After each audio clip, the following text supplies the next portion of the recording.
Oh, hello, everybody. Well, there's nobody. It's always that awkward couple minutes when you go live and there's nobody there, and you can see that there's nobody there. But yet, when people watch back, they'll be watching this. So, hey, everybody. Obviously at the house. I gotta get the chat. Hey, Jamie. I gotta get the chat so it stays up. Live chat. Yeah, I just drilled some holes in my joists and I've got the PEX all ready to go.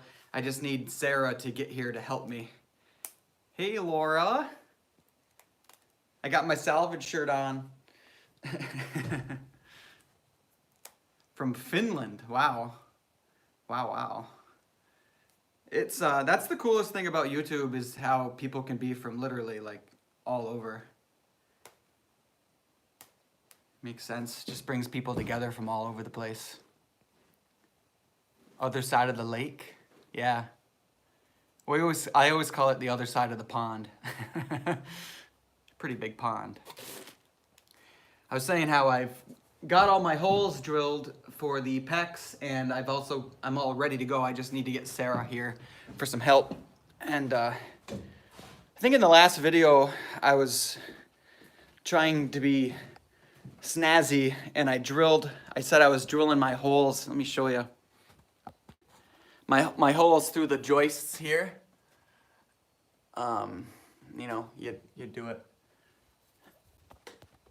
So I was like, oh, I'm gonna be all cool and drill my holes so they're 5/8 inch, and then I'm gonna put a piece of 5/8 inch PEX and then run my 1/2 inch PEX, and I'm so cool, thinking outside the box. And so what happens when you do that is that you just don't have enough room, so the PEX pulls so hard, and it just makes everything so much harder than it needs to be.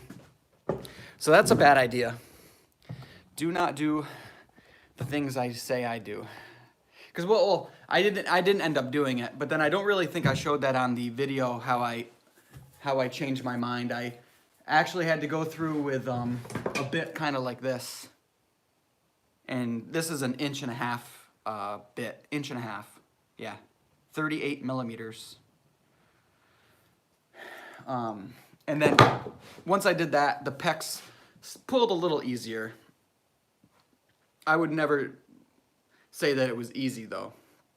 Oh, it was horrible. And today's probably gonna be a little easier. I found a pretty cool method. Let me go grab my piece of paper.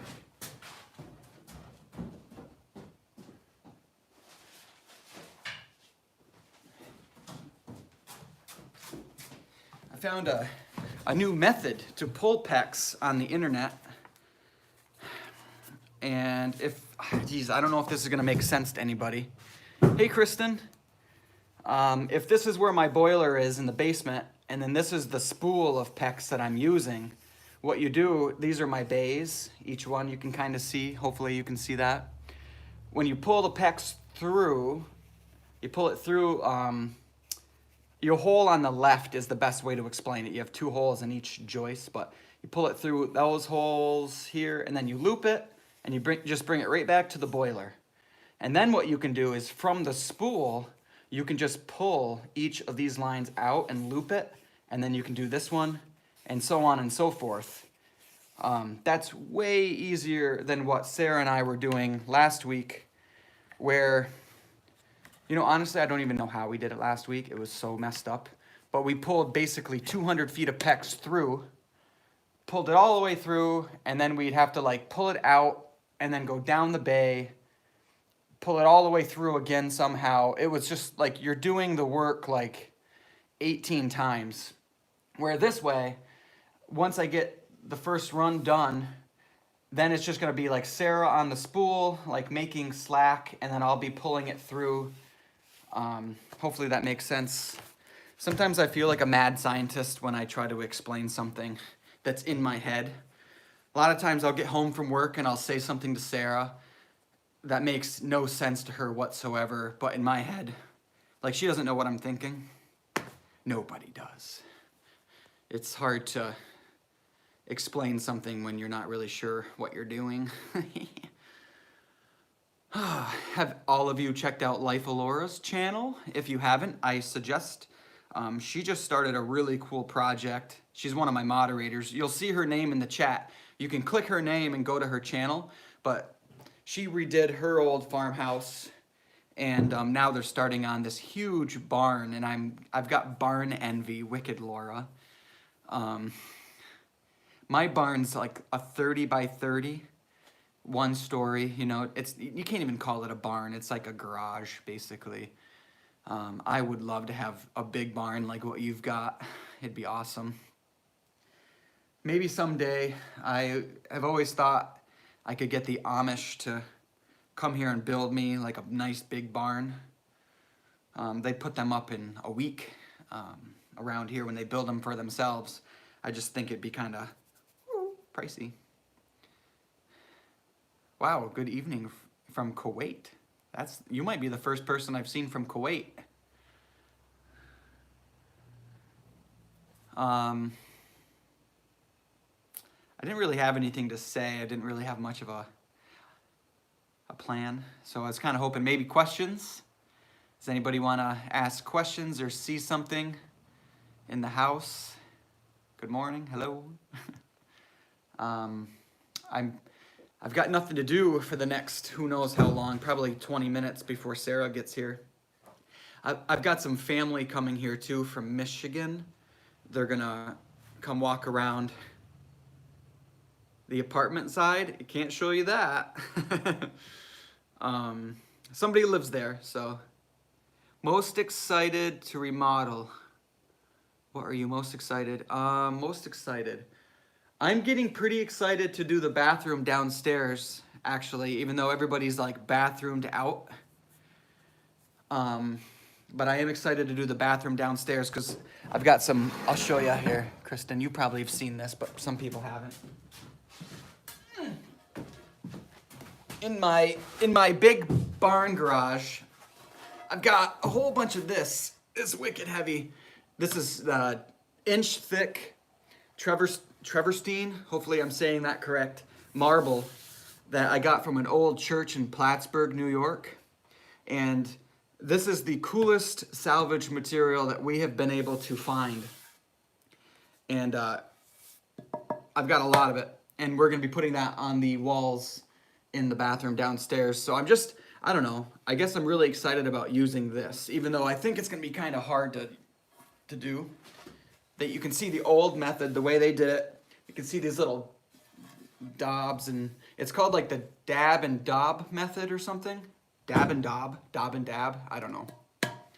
But yeah, it's awesome stuff. And it's like, I'm no joke, like each piece probably weighs 50 pounds.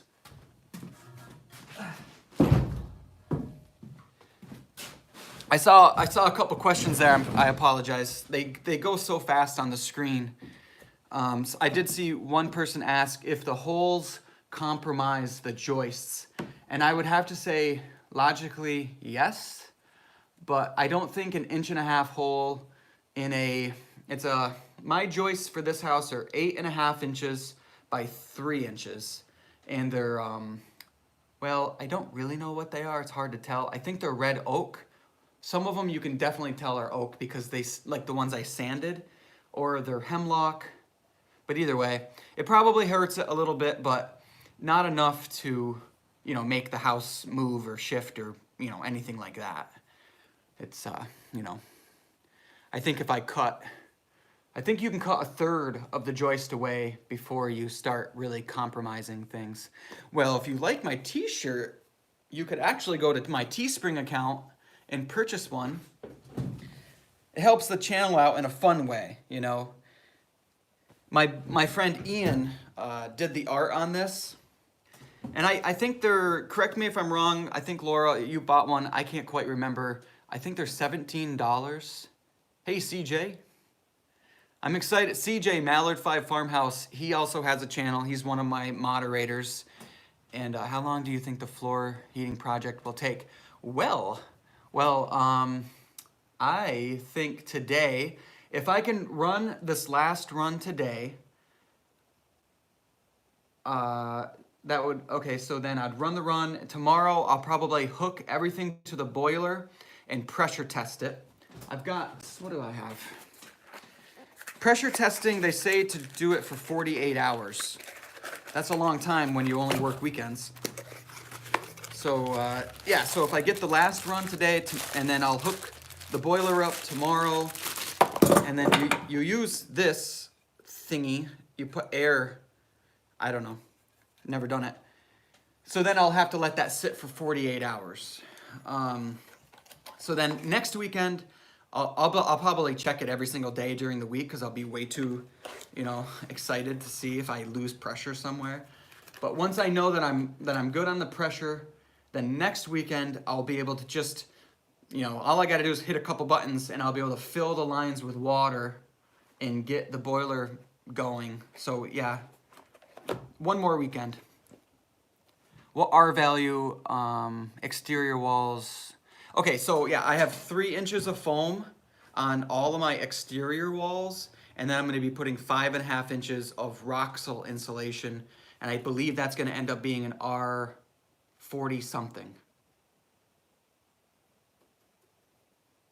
Yeah, the spray foam is R7 per inch, closed cell spray, so that's R21, and then the 5.5 inch Roxol, I believe, is 23.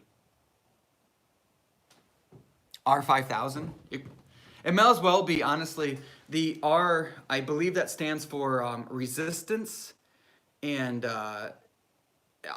2 inches of foam. There's like no airflow whatsoever, and I'll tell you, I don't need to do more insulation, but why I'm doing more insulation is the foam, if it catches on fire, it's pretty dangerous.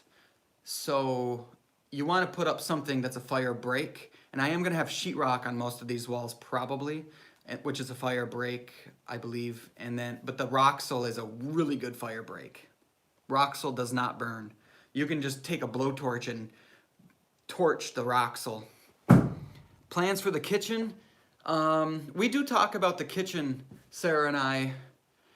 It's going to be the downstairs of the apartment. It's about 600 square foot. So there's going to be, obviously the kitchen and maybe a little place to sit and eat. So like an eat-in kitchen. No formal dining room. I guess my plans, I know there's a couple things. I definitely want one of those filler things by the stove so you can fill your pots and pans with water. It seems silly, but I really want one of those. And then I want double island. I want 2 islands. And the islands I'm gonna make the tops for out of my old red oak ceiling joist that I took out from upstairs. So I'm gonna make my own butcher block countertops for the islands.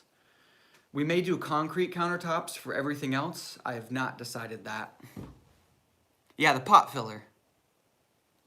I don't know where I saw one of those, probably, Instagram or Pinterest, and I was just like, that's the coolest thing ever.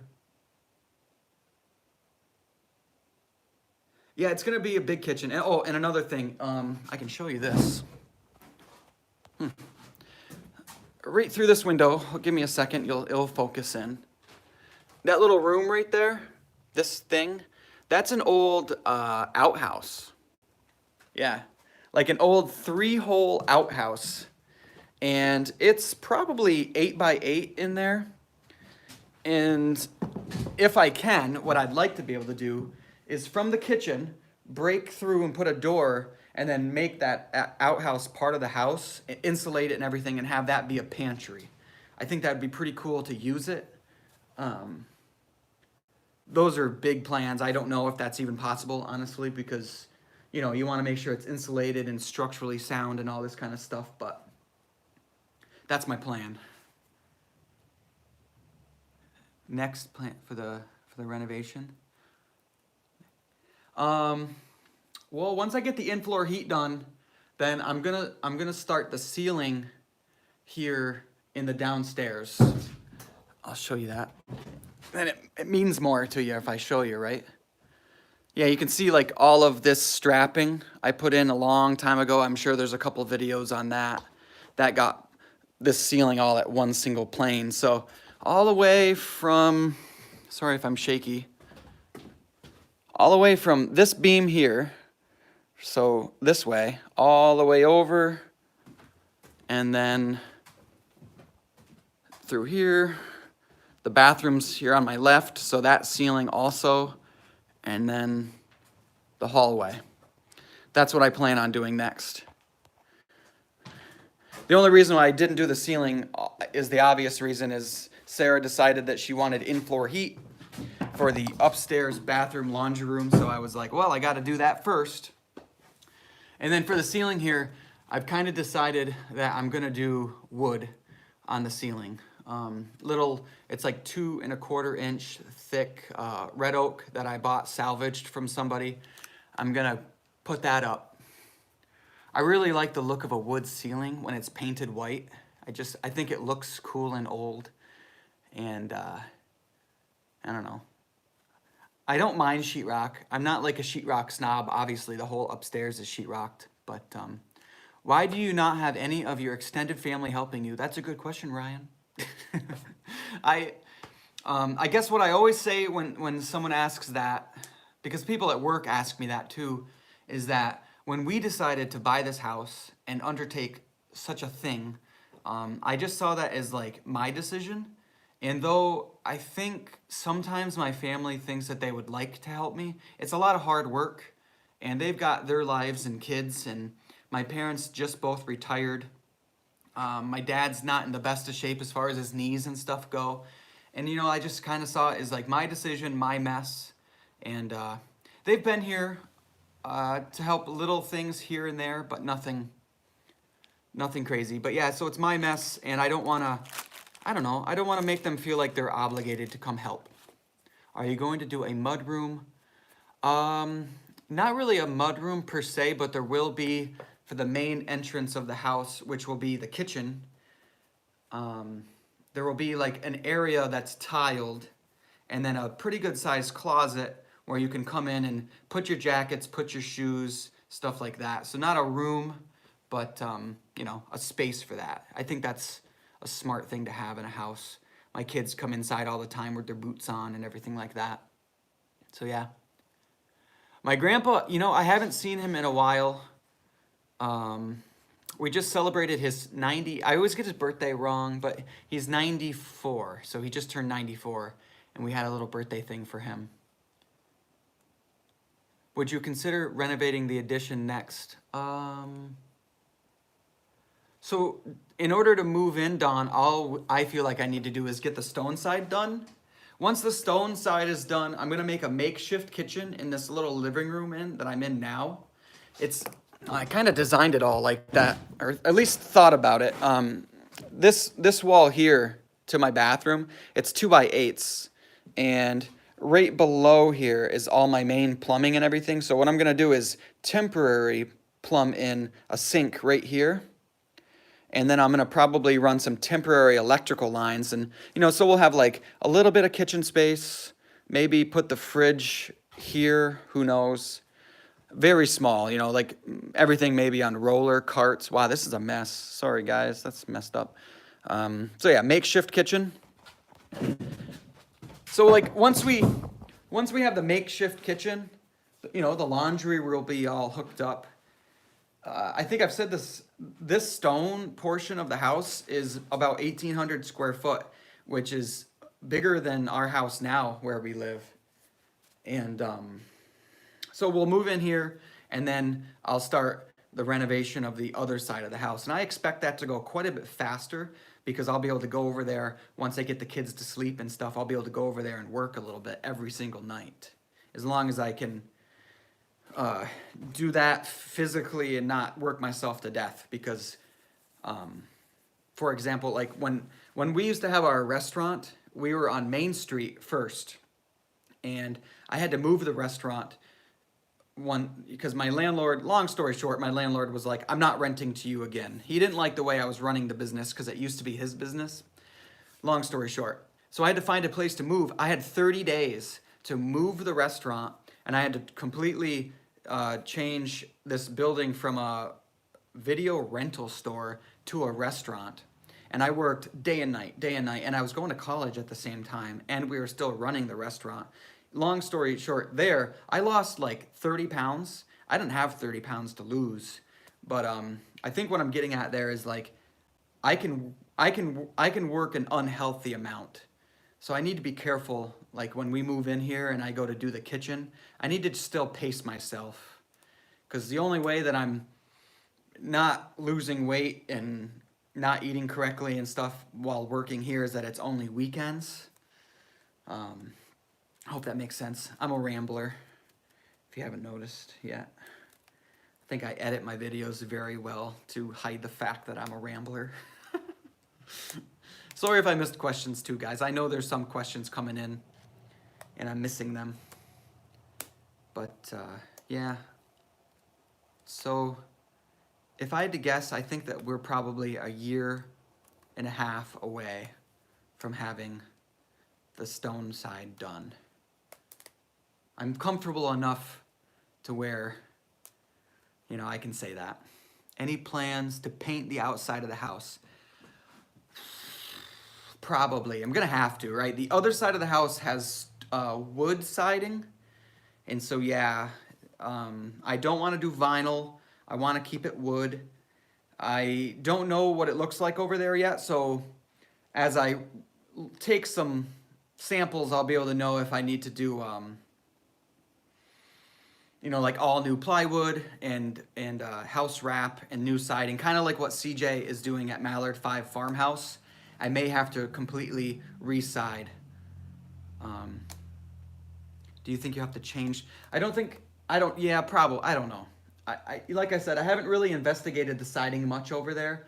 I know that it was somewhat freshly painted probably within the last 5 years. But yeah, well, I don't know. I'm scared to honestly change the outside of the house because I don't want to lose my old house appeal. And even if I do all new wood siding and paint it, it's going to look too new. I don't know. So we'll see. I think the wood's good. There's no rot that I know of. So if I can paint it and keep it as is, I'd like to leave it as is. But then if I find out there's no vapor barrier, no, you know, like house wrap, anything, then maybe I'll be compelled to completely redo the siding. Who knows? If you want old time look. Yeah, the old linseed oil paint. Yep. I've heard of that. I've heard it's expensive. It's so pretty this time of year. I wish I could go outside, but I know better. I've done it before, going live. My maples are just going nuts. Yeah, I agree, Kristen. With the wood siding, it's going to be hard to... Maybe I can go out on the front porch. Tell me if the video starts to skip. Just write arret. Yeah, look at this. Oh, man. Ow! I just almost stepped on a nail.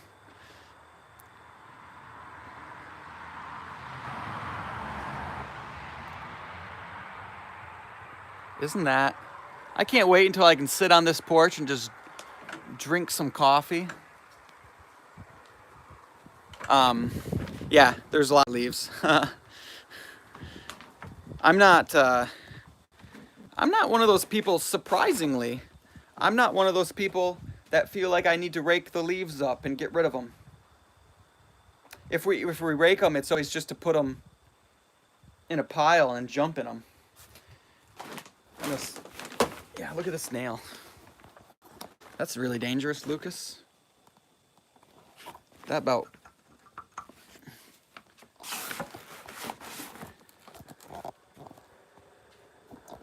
I should... Oh, animals. We have a border collie. Oh, it's starting to skip. I just want to get this nail while I'm looking at it. Let me cover it up. I'll get it when I'm done. We have a border collie, an Irish border collie, and then I have a black cat that I would like to get rid of because he's So mean. He's just like such a rude animal. And I've done everything for him. He just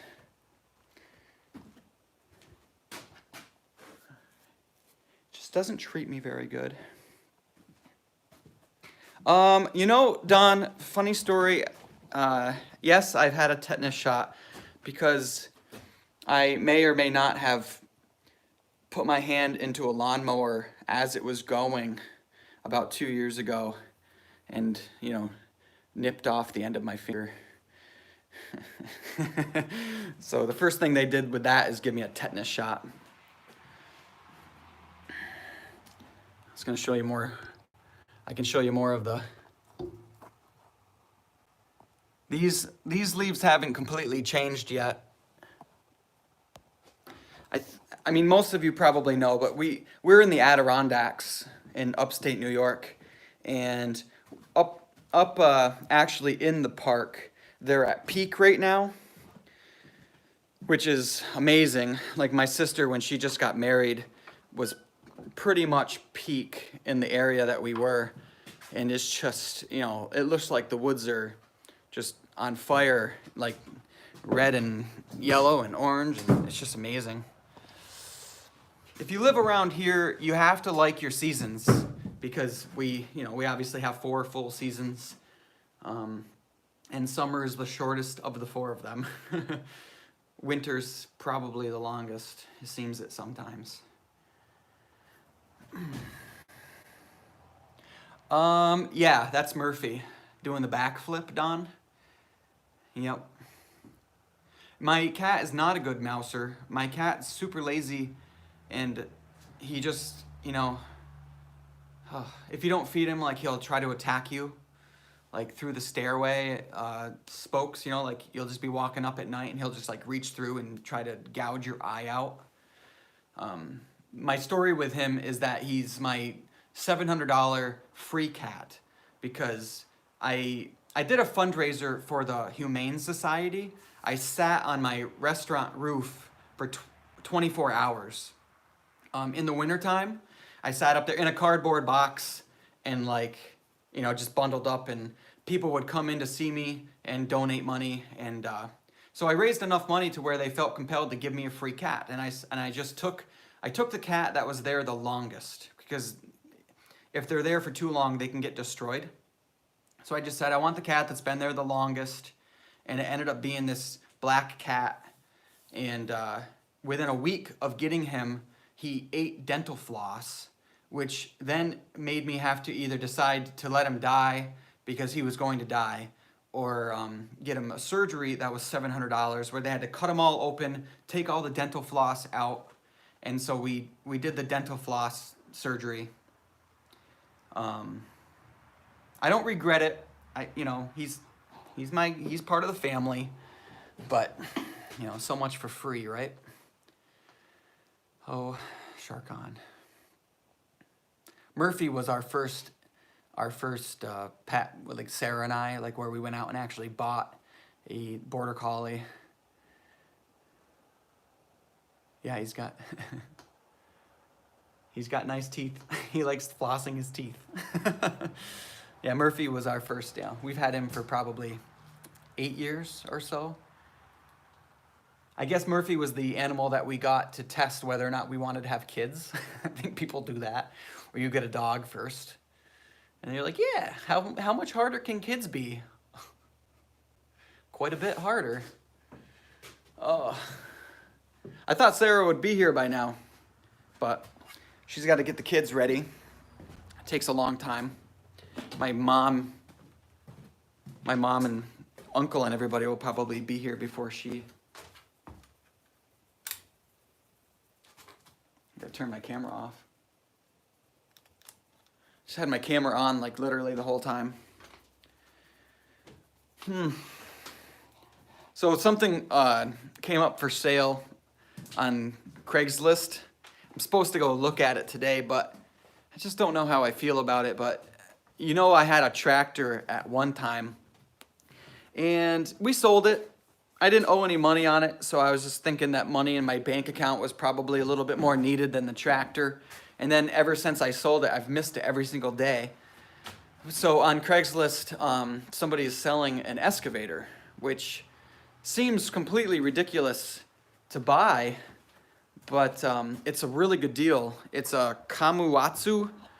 It's a PC35. It's not super small, but it's not big.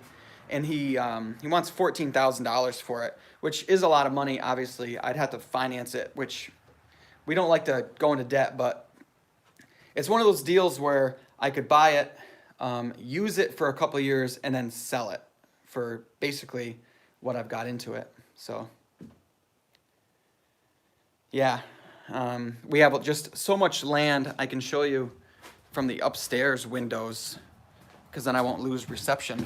There's so much land here that we want to clear, and I'm gonna need something to do that, and the excavator would just be amazing.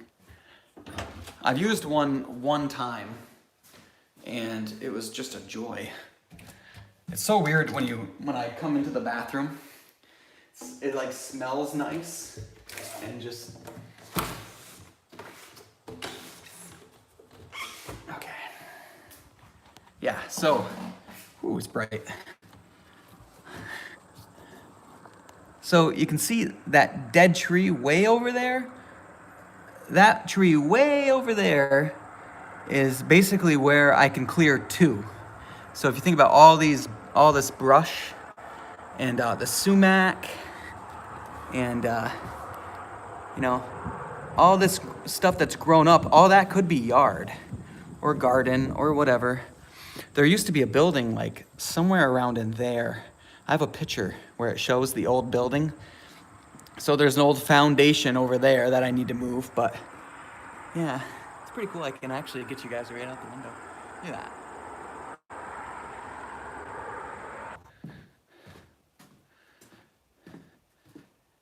Hopefully it's back on. Sorry, I got a little overzealous there, sticking my hand out the window. I'm right next to the router now. Should be good. And we're back. Yeah, sorry, Brandy. I have my phone on this really long thing, and I was like, ooh, I can get way out there. And then once you're outside that stone wall, it's amazing how it kind of kills your Wi-Fi signal.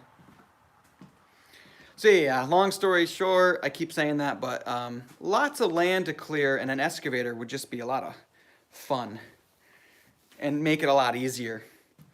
And then if I ever do buy a tractor, I wouldn't have to beat the heck out of my tractor to clear the land.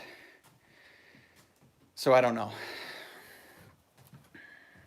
Still $14,000 that I don't really want to spend on something like that right now. I'd like to buy one in a year, but sometimes you gotta go with when you've got the deals.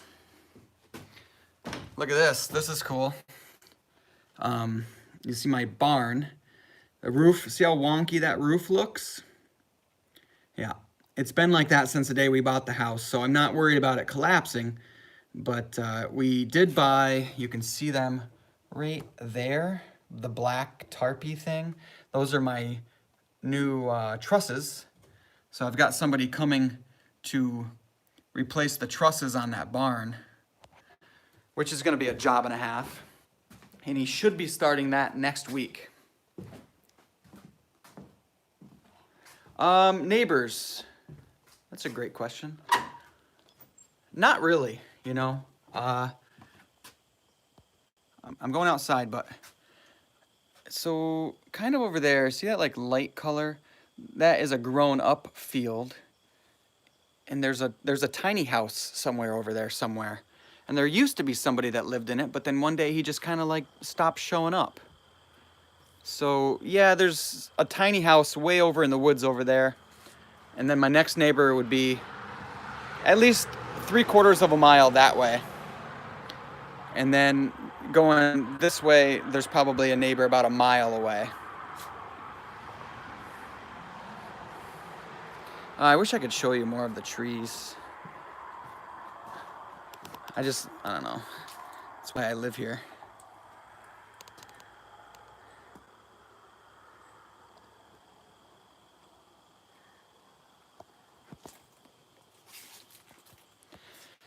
I thought about renting. I looked into it too, and to rent an excavator is $400 a day, and I would need one for at least a week. So when you do the math on that, it's pretty expensive.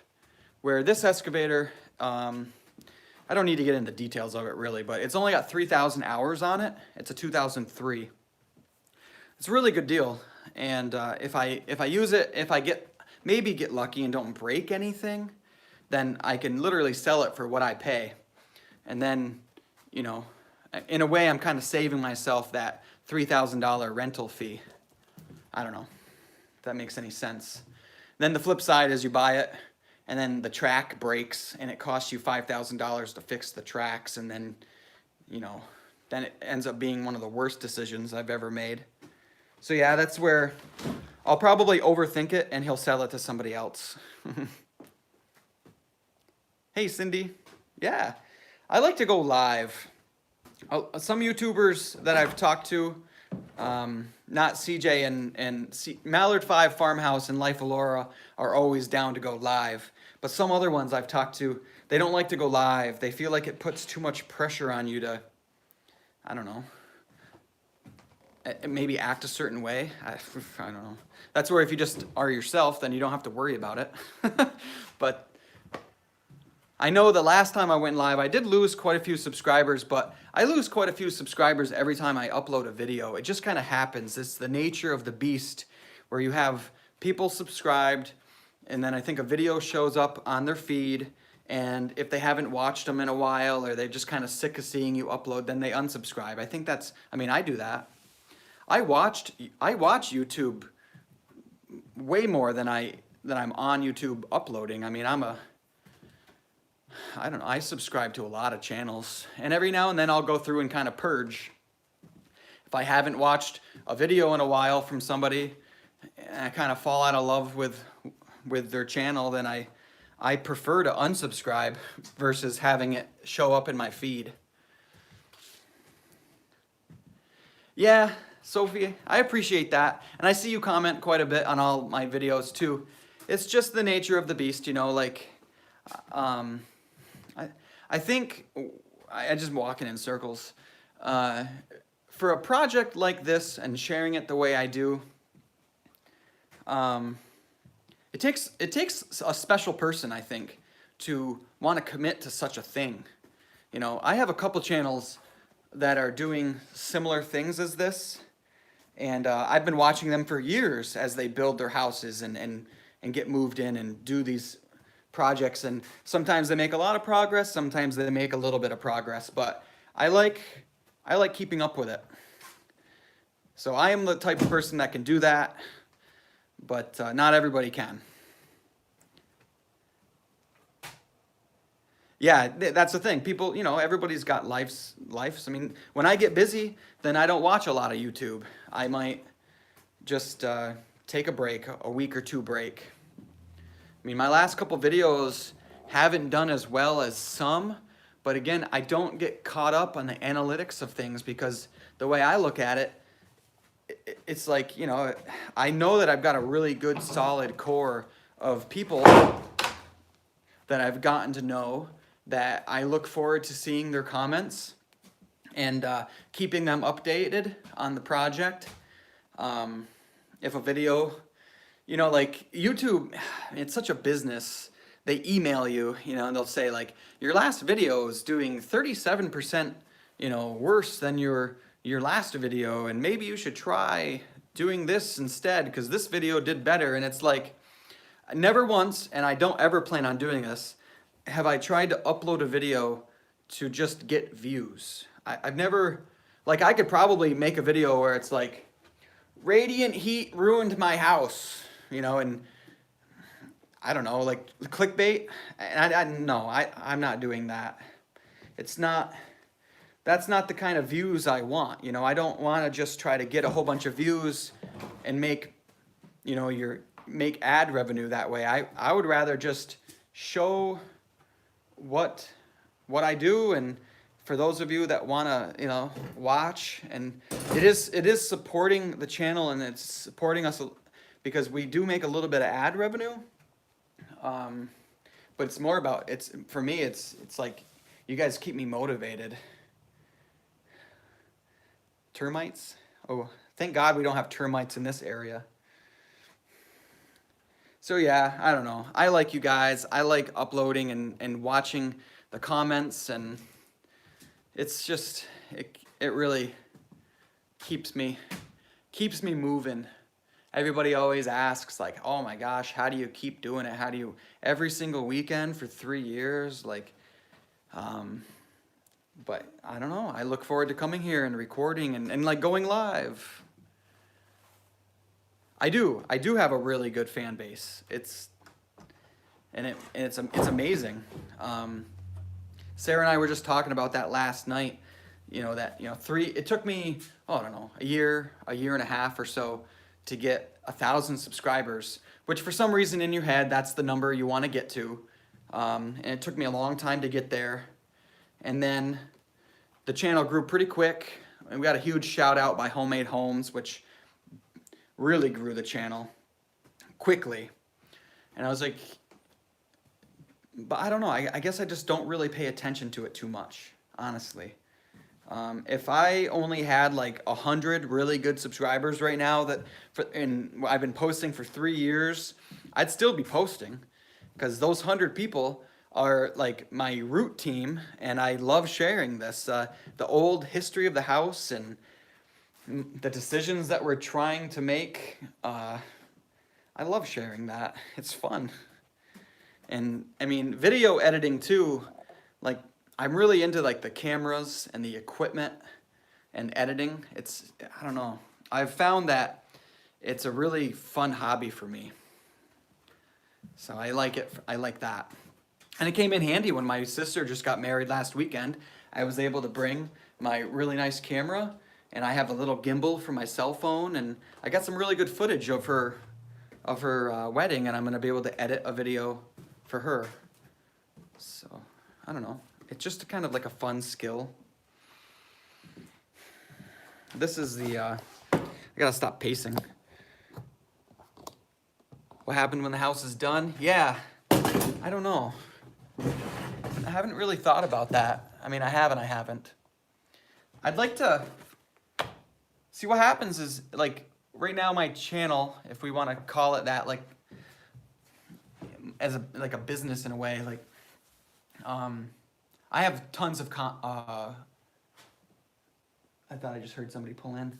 I have so much content, right? So I feel like I'm just going to be doing this for a long, long time. But when it's done, and it will be done someday, what do? I feel like some channels, then they try to pump out content just to keep the videos going. And I don't know if I'm going to do that. I don't plan on that. I don't know. I think your channel can change if you do that. So I don't know. All I can say is that when we're done with this house and the barn and the land, when I consider that done, I'll always have little projects that I want to be doing, repointing the house, things like that. Then we do have our other house, which I may make a video series out of. But that house, it's an old, early 1800s house, but it's not nearly as special as this place. But I might bring everybody around. But it's going to be a different type of renovation. I mean, that house, it needs a lot of work, actually. But it's going to be like, I'm going to do as much as I can for as little as I can to try to get the biggest return I can when I sell it. Where here, I feel like there's no expense that I will not undertake to try to make this house exactly the way we want it, because this is my forever home. I mean, I'm not going to do half, I don't want to swear. I don't want to do bad work at my other house for somebody else to deal with, but I do know the family names and stuff, and yeah, it was a working farm.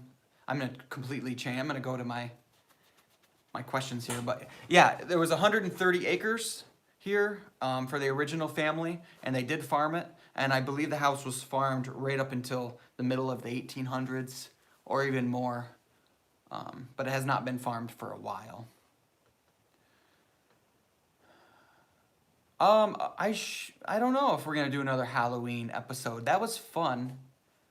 It was fun. It'd be hard to trick everybody, right, with another fake scary story. Laura's the one that comes up with the good ideas for that kind of thing, so I think we have talked about doing something, but we'll see what it ends up being, if it's a scary video or we'll see, some kind of challenge. It would be fun. Those types of videos are really fun to do because it gets you out of your comfort zone as far as what I'm used to. You know, I have a pretty good method right now to come in and record, and then how I edit, selecting music. I have quite a process down. And then when you go to do a video like that, it's just different. It's different. This is the thermostat we're gonna go with for the in-floor heat. It's the simplest thermostat I could find. There's an on-off and then an up and down. That's it. I didn't need a programmable thermostat. When you have radiant heat, you really just want it on, and you want it on all the time. You don't want to shut it off because it takes so long to build up the heat. So yeah, we'll probably put this in the downstairs bathroom. I'll just turn it to 70 and leave it be. Oh, my family's here, so probably should get going because they're gonna want to see the house. You can come in. Sarah just got here too, huh? Yeah, I see that. You can say hi to everybody and then I'll go. Hi, everybody. That's my mom and my dad. You brought some lunch for Lucas. Yeah, they always bring me food because I know I don't ever eat when I'm here. That's right. But yeah, so thanks for hanging out with me, and Sarah just pulled in too, so I guess this all worked out. They're all saying hi. All right, we'll see you guys later. Be uploading a video probably Thursday or Friday.